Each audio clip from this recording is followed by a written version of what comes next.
നമ്മുടെ super star വിജയുടെ സിനിമയിലേക്ക് നായകനായിട്ടുള്ള ഒരു എൻട്രി അത്ര സുഖകരമായിരുന്നില്ല. കാരണം അദ്ദേഹത്തിന്റെ ആദ്യത്തെ ഒരു സിനിമ ഫ്ലോപ്പ് ആയിരുന്നു. ആ ഒരു സിനിമയുടെ അഭിനയത്തിന് അന്ന് അദ്ദേഹം ഒരുപാട് ട്രോളുകൾ, നമുക്ക് ട്രോൾ എന്ന് പറയുന്ന വാക്ക് ഇന്നത്തെയാണ്, പരിഹാസങ്ങൾ എന്ന് പറയാം. പരിഹാസങ്ങളാണല്ലോ പിന്നെ ഈ ഒരു ട്രോളുകളായി മാറുന്നത്. അന്ന് അതുപോലെ ഒരുപാട് പരിഹാസങ്ങളിലൂടെയാണ് അദ്ദേഹത്തിന്റെ ആദ്യത്തെ സിനിമയിലേക്കുള്ള വരവ്. ഇപ്പോൾ അദ്ദേഹം അഭിനയം അവസാനിപ്പിക്കാൻ പോകുന്നു എന്ന് പറയുന്ന അദ്ദേഹത്തിന്റെ അവസാനത്തെ ആവുന്ന ജനനായകൻ, അതും ഒരു പരിഹാസമായി മാറുമോ, അതും ട്രോളുകൾ ഏറ്റുവാങ്ങുമോ എന്നുള്ളതാണ് ഇപ്പോൾ ആരാധകരുടെ പേടി, ഇപ്പോൾ സിനിമാ ലോകത്തുള്ള ചർച്ച. അതിന്റെ പ്രധാന കാരണം എന്ന് പറയുന്നത് നമുക്ക് എല്ലാവർക്കും അറിയാം, ജനനായകൻ എന്ന് പറയുന്ന ഒരു സിനിമ ജനുവരി 9 റിലീസാവും എന്നായിരുന്നു പറഞ്ഞിരുന്നത് ആദ്യം. ഈ വർഷം പൊങ്കലിന് വളരെ ഗ്രാൻഡായിട്ട്, എന്താ പറയുക, ആഘോഷത്തോടു കൂടി ഒരു ഫെയർവെൽ, നമ്മുടെ ദളപതിക്കുള്ള ഒരു ഫെയർവെൽ എന്ന രീതിയിലായിരുന്നു പ്ലാൻ ചെയ്തിരുന്നത്. പക്ഷെ അതൊന്നും സംഭവിച്ചില്ല. പ്രതീക്ഷിക്കാത്ത രീതിയിൽ അതിങ്ങനെ നീണ്ടുപോയി. അതിൻ്റെ പ്രധാന കാരണം വിജയുടെ പൊളിറ്റിക്സ് തന്നെയാണ്. കാരണം വിജയ് പൊളിറ്റിക്സിലോട്ട് വന്നു. വിജയ് പാർട്ടി, TVK എന്ന് പറഞ്ഞ പാർട്ടി രൂപീകരിച്ചു.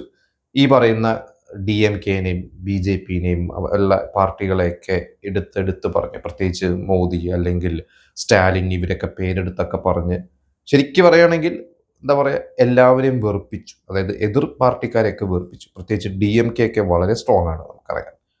അങ്ങനെ സെൻസർ ബോർഡ് പ്രശ്നം വന്നു. വിജയുടെ ഈ സിനിമ സെൻസറിങ്ങിന് അയച്ചു. സെൻസർ ബോർഡ് അവരും അവിടെ ഒന്ന് പിടിച്ച് വെച്ച് അവസാനം അവർ സെൻസർ ചെയ്തില്ല. ഒരുപാട് സീൻസ് മാറ്റണം എന്ന് പറഞ്ഞു. ഭയങ്കര പ്രശ്നങ്ങൾ വന്നു. അവസാനം ജനുവരി 9 എന്ന് പറയുന്ന ദിവസം റിലീസാവാൻ പറ്റിയില്ല. ഇത് കഴിഞ്ഞ് പിന്നീട് അടുത്ത ആഴ്ച റിലീസാവും, അതിൻ്റെ അടുത്ത ആഴ്ച റിലീസാവും എന്ന് നീണ്ടുപോയി. ഈ സമയത്ത് വിജയ് രാഷ്ട്രീയം ആക്റ്റീവായിട്ട് നിൽക്കുന്നു. 2026 ഇലക്ഷന്, നമ്മുടെ കേരളം പോലെ തന്നെ തമിഴ്നാട് അസംബ്ലി ഇലക്ഷൻ ഏപ്രിലാണ്. ഏപ്രിൽ 23 ഇപ്പോൾ അവിടെ ഡേറ്റ് പ്രഖ്യാപിച്ചിരിക്കുന്നത്. അപ്പോൾ ഏപ്രിലിൽ നിൽക്കുന്നു. ഇപ്പോൾ വിജയുടെ ഉദ്ദേശം ചീഫ് മിനിസ്റ്റർ ആവുക എന്ന് തന്നെയാണ്. അതുകൊണ്ട് ഇലക്ഷന് സജീവമായിട്ടും പ്രവർത്തിക്കുക എന്നുള്ളതായിരുന്നു. അപ്പോൾ നമുക്കറിയാം, ഈ ഇലക്ഷൻ വരുമ്പോൾ കുറേ നിയന്ത്രണങ്ങൾ വരും. അപ്പോൾ വിജയ് എന്ന് പറയുന്ന ഒരു നടൻ, അതിൽ ആ ഒരു ജനനായകൻ എന്ന് പറയുന്ന സിനിമയിൽ ഒരുപാട് പൊളിറ്റിക്സ് പറയുകയാണ് എന്നുള്ളതാണ് നമുക്കറിയാൻ കഴിഞ്ഞിട്ടുള്ളത്. ആ ഒരു സിനിമയുടെ അവസാനം വിജയ് CM ആവുന്നു, അങ്ങനെ എന്തൊക്കെയോ തരത്തിലൊക്കെയാണ്. എന്തായാലും നമുക്കറിയാം, അതൊരു ഭഗവത് കേസരി എന്ന് പറഞ്ഞ ബാലയ്യ എന്ന് പറഞ്ഞ നമ്മുടെ നന്ദമൂരി ബാലകൃഷ്ണയുടെ ഒരു തെലുങ്ക് സിനിമയാണ്. ആ ഒരു സിനിമയുടെ റീമേക്ക് എന്ന രീതിയിൽ തന്നെയാണ് നമ്മളൊരു ട്രെയിലറും കാര്യങ്ങളൊക്കെ കണ്ടതാണ്. അപ്പോൾ ആ ഒരു സിനിമയുടെ റീമേക്ക് ആയതുകൊണ്ട് അതിൽ വിജയ് കുറെ കൈകടത്തി വിജയുടേതായ പൊളിറ്റിക്സ് ആഡ് ചെയ്തു എന്നൊക്കെയാണ് പൊതുവെയുള്ള സംസാരം. അപ്പോൾ ആ ഒരു പൊളിറ്റിക്സ് ആഡ് ചെയ്തുകൊണ്ട് തന്നെ സെൻസർ ബോർഡ് പ്രശ്നം പറഞ്ഞു. അതുമാത്രമല്ല, ഇലക്ഷൻ കമ്മീഷൻ അവിടെ പിടിവീഴ്ത്തി. ഇനി ഇലക്ഷൻ പ്രഖ്യാപിച്ചു, ഡേറ്റ് പ്രഖ്യാപിച്ച സ്ഥിതിക്ക് ഇനി ഇലക്ഷൻ കഴിഞ്ഞിട്ട് മാത്രമേ ആ ഒരു സിനിമ തിയേറ്ററിൽ റിലീസ് ചെയ്യാൻ പറ്റുള്ളൂ. ഇലക്ഷൻ്റെ ഡേറ്റും പ്രഖ്യാപിച്ചു. ഇലക്ഷൻ്റെ റിസൾട്ട് വരുന്നത് മെയ് 4 അപ്പോൾ ഇപ്പോൾ കേൾക്കുന്നത് മെയ് 4 കഴിഞ്ഞ് മെയ് 7 ഇപ്പോൾ വീണ്ടും അവർ, അതായത് പ്രൊഡ്യൂസേഴ്സ് ഇതിൻ്റെ ഇടയ്ക്ക് ഒരു ലീഗൽ ഫൈറ്റിനൊക്കെ ഇറങ്ങിയിരുന്നു. ഈ പറഞ്ഞ സെൻസർ ബോർഡിനെതിരെയും ഒക്കെ ഫൈറ്റ് ഇറങ്ങി. പക്ഷെ അവസാനം അവർക്ക് മനസ്സിലായതൊന്നും നടക്കില്ല. അവസാനം അവർ പ്രൊഡ്യൂസേഴ്സ് ഇതിൻ്റെ കേസ് എല്ലാം പിൻവലിച്ചിട്ട് പറഞ്ഞു, ഞങ്ങൾക്ക് എങ്ങനെയെങ്കിലും ഇറക്കണം എന്ന രീതിയിലായി അവരുടെ ആറ്റിറ്റ്യൂഡ്. അങ്ങനെ ആ സിനിമ ഇനി മെയ് 7 ഇറങ്ങുകയാണെങ്കിൽ, ഇപ്പോൾ കേൾക്കുന്നത് ചിലപ്പോൾ മെയ് 7 ഇറങ്ങുമെന്നാണ് പറഞ്ഞത്. മെയ് 7 ഇറങ്ങിയാൽ മെയ് 4 എന്ന് പറയുന്ന ദിവസം ഇലക്ഷൻ്റെ ഇത് പ്രഖ്യാപനം, വിധി വന്നാൽ, ജനവിധി പുറത്തായാൽ, വിജയ് ജയിച്ചാൽ, വിജയ് മാത്രം ജയിച്ചാൽ കാര്യമില്ല, വിജയ് ഒരു MLA ആയതുകൊണ്ട് മാത്രം കാര്യമില്ല, വിജയുടെ പാർട്ടി ജയിച്ച് വിജയ് ഒരു CM ലെവലിലോട്ട് എത്തുന്ന ഘട്ടം വന്നാൽ ആ ഒരു സിനിമയ്ക്ക് ഭയങ്കര വരവേൽപ്പാവും. ഇല്ലെങ്കിൽ വിജയ് തോക്കുകയോ അല്ലെങ്കിൽ വിജയുടെ കുറച്ച് സീറ്റ്സ് വിജയുടെ പാർട്ടിക്ക് കിട്ടി, വിജയുടെ പാർട്ടി വളരെ സമ്പൂർണ്ണമായിട്ട് പരാജയം ഏറ്റുവാങ്ങി ഒരു പ്രതിപക്ഷത്ത് പോലും വരാൻ പറ്റിയില്ലെങ്കിൽ, അതായത് ഒരു പ്രതിപക്ഷ നേതാവ് പോലും വിജയ്ക്ക് ഒപ്പോസിഷൻ വളരെ സ്ട്രോങ് ആയിട്ട് നിൽക്കാൻ പറ്റിയില്ലെങ്കിൽ, ഈ ഒരു സിനിമ പ്രേക്ഷകർ കാണുമ്പോൾ ഏത് രീതിയിലായിട്ടായിരിക്കും വരുന്നത്? ഒരുപക്ഷെ അതൊരു ട്രോളായി മാറുകയില്ലേ എന്നുള്ളതാണ് ഇപ്പോൾ എല്ലാവരും പേടിച്ചിരിക്കുന്നത്.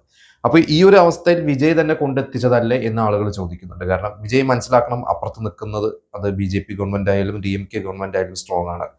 അതായത് അത് മാത്രമല്ല, KVN പ്രൊഡക്ഷൻസ് പറഞ്ഞ പ്രൊഡക്ഷൻ കമ്പനിയുടെ 500 കോടി രൂപ ഇൻവെസ്റ്റ് ചെയ്തിട്ടുള്ള സിനിമയാണ്. ഇതേ KVN തന്നെ അപ്പുറത്ത് ടോക്സിക് എന്നുള്ള സിനിമ, അത് യുദ്ധം കാരണം നീണ്ടുപോയതാണ്, അവർക്ക് ഇറക്കാൻ പറ്റിയില്ല. അതുകൊണ്ട് അവരത് GCCയിലൊന്നും ഇറക്കാൻ പറ്റാത്തതുകൊണ്ട് അവരത് മാറ്റിവെച്ചതാണ്. എന്തായാലും KVN എന്ന് പറഞ്ഞ എല്ലാവരുടെയും ഒരു പ്രൊഡക്ഷൻ കമ്പനി, വേറൊരാളുടെ പ്രൊഡക്ഷൻ കമ്പനിയുടെ പൈസ വെച്ച് കളിക്കുമ്പോൾ വിജയ് കുറച്ചും കൂടി ശ്രദ്ധിക്കണമായിരുന്നു എന്നാണ് ഒരു അഭിപ്രായം പറയുന്നത്. അപ്പോൾ വിജയ്ക്ക് ഇപ്പോൾ കഷ്ടകാലമാണെന്ന് പറയുന്നു.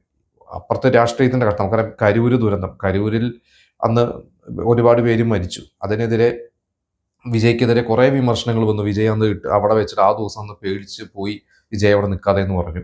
പിന്നീട് വിജയ് അവർക്കൊക്കെ എന്തൊക്കെയാണ് അവരുടെയൊക്കെ കുടുംബത്തേക്ക് കണ്ടു, അവർക്കൊക്കെ ഉള്ള പഠിത്തവും ചെലവുകളെല്ലാം ഏറ്റെടുക്കാമെന്നൊക്കെ പറഞ്ഞു. ആ ദുരന്തത്തിൽ മരിച്ചവരുടെ കുടുംബത്തിന്, പരിക്കേറ്റവർക്കും ഒരുപാട് ധനസഹായം ഒക്കെ വിജയ് പറഞ്ഞിട്ടുണ്ട്. പക്ഷെ ഇതൊന്നും അല്ല കാര്യം. കാരണം അപ്പുറത്ത് വിജയ്ക്ക് ഇങ്ങനെ ഇപ്പൊ ഈ പറഞ്ഞ പോലെ ഇതിന്റെ കൂടെ തന്നെ കുടുംബ പ്രശ്നം വന്നു. വിജയുടെ ഭാര്യ ഡിവോഴ്സ് ഫയൽ ചെയ്തത് അതിന്റെ ഡീറ്റെയിൽസ് പുറത്തു വന്നു. വിജയ് തൃഷയുമായി ബന്ധമുണ്ടെന്ന് ആരോപണങ്ങൾ വന്നു. ആ ആരോപണങ്ങളുടെ ഇടയ്ക്ക് തന്നെ വിജയ് തൃഷയുമായി പബ്ലിക്കായിട്ട് ഒരു പ്രൊഡ്യൂസറുടെ AGS എന്റർടൈൻമെന്റ്സ് അവരുടെ പ്രൊഡ്യൂസറുടെ മകന്റെ കല്യാണത്തിന് വരുന്നു. ഇതെല്ലാം എന്താ പറയുക ആളുകൾ കാണുകയാണ്. അപ്പൊ ഇതൊക്കെ വിജയ്ക്കെതിരെ നമുക്കറിയാം കുറെ ചില താരങ്ങൾ വരെ വിജയ്ക്കെതിരെ പരോക്ഷമായിട്ടും പ്രത്യക്ഷമായിട്ടും ഒക്കെ എന്താ പറയുക വിജയ്ക്കെതിരെ വിമർശനങ്ങൾ വന്നു. എന്തായാലും ഇപ്പൊ വിജയുടെ അവസ്ഥ മോശമാണ്. അതിൻ്റെ ഇടയ്ക്ക് പല ഗോസിപ്പുകളും വിജയുടെ പല പ്രോപ്പർട്ടി ഒക്കെ വിൽക്കുന്നു. കാരണം നമുക്കറിയാം വിജയ് കുടുംബത്തും പറയണം, ഈവൻ വിജയുടെ അച്ഛനും അമ്മയൊക്കെ കൂടെ ഈ പറഞ്ഞ വിജയുടെ പരിപാടികളൊക്കെ ഉണ്ടെങ്കിൽ പോലും ഭാര്യയും മക്കളും വിജയ്ക്ക് ഓപ്പോസിറ്റ് ആണ് ഇപ്പൊ നിൽക്കുന്നത്. പ്രത്യേകിച്ച് വിജയുടെ മകൻ ജെയ്സൺ സഞ്ജയ് സിനിമ സംവിധാനം ചെയ്യാണ്. ജെയ്സന്റെ പേര് ഈ പറയുന്ന പോലെ തന്നെ വിജയ് എന്നുള്ള പേരെന്തോ അത് മാറ്റി അമ്മയുടെ പേര് ചേർക്കുന്നു എന്ന് കേൾക്കുന്നു. മകൻ വിജയനെ ഇൻസ്റ്റാഗ്രാമിൽ അൺഫോളോ ചെയ്തു എന്ന് കേൾക്കുന്നു. അപ്പൊ പല രീതിയിൽ വിജയ് ഇങ്ങനെ കുടുംബത്തിനും അകത്തുനിന്നും പുറത്തുനിന്നും ഒക്കെ വിമർശനങ്ങളൊക്കെ. അപ്പൊ ഇതിനൊക്കെ മറുപടിയായിട്ട് വിജയ് തന്നെ വനിതാ ദിനത്തിന് അന്ന് തന്റെ പ്രവർത്തകരെ നോക്കി പറഞ്ഞു, എന്റെ പ്രശ്നങ്ങൾ ഞാൻ സോൾവ് ചെയ്തോ, നിങ്ങൾ പേടിക്കേണ്ട, നമുക്കൊരു ദൗത്യമുണ്ട്, ആ ദൗത്യമായിട്ട് നമുക്ക് മുന്നോട്ട് പോകാം എന്നാണ് വിജയ് തുറന്നു പറയുന്നത്. പക്ഷെ ഈ പറഞ്ഞ പോലെ തന്നെ വിജയുടെ അവസ്ഥ അത്ര നല്ലതാണോ എന്നുള്ളതാണ്. കാരണം അതിൻ്റെ ഇടയ്ക്ക് ഇപ്പോൾ TVK ഒരു നേതാവ്, ഒരു ആവശ്യവുമില്ലാതെ ഒരു നേതാവ്, ആദവ് അർജുന എന്ന് പറഞ്ഞ നേതാവ് പറഞ്ഞു രജനീകാന്ത് രാഷ്ട്രീയത്തിൽ നിന്ന് പിന്മാറിയത് DMKയുടെ ഭീഷണി കാരണമാണെന്നാണ്. അപ്പൊ ഇതിനെതിരെ ഈ പറയുന്ന DMKയും എനിക്ക് തോന്നുന്നു അണ്ണാ DMK BJP ഒക്കെ പ്രവർത്തകരും അല്ലെങ്കിൽ നേതാക്കളൊക്കെ പറഞ്ഞു ഇതിങ്ങനെ പറയാൻ പാടില്ലായിരുന്നു എന്നുള്ളത്.